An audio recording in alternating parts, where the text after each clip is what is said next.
Let Jack be a name of the sentence. Jack is short. Jack and Jill, so that Jack refers to Jill and Jill refers to Jack.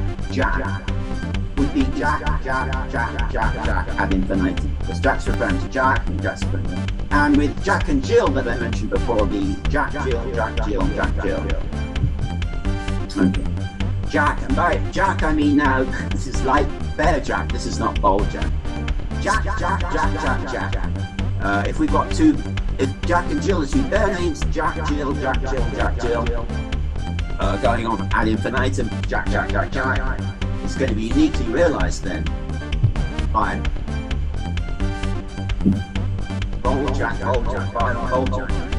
And that name, Bold Jack, then will be a name that refers to itself.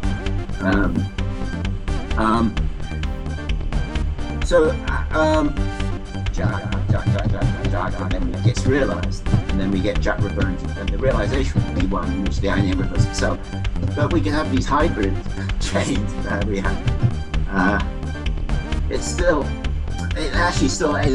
doesn't make sense actually, but okay, it's an interesting thought.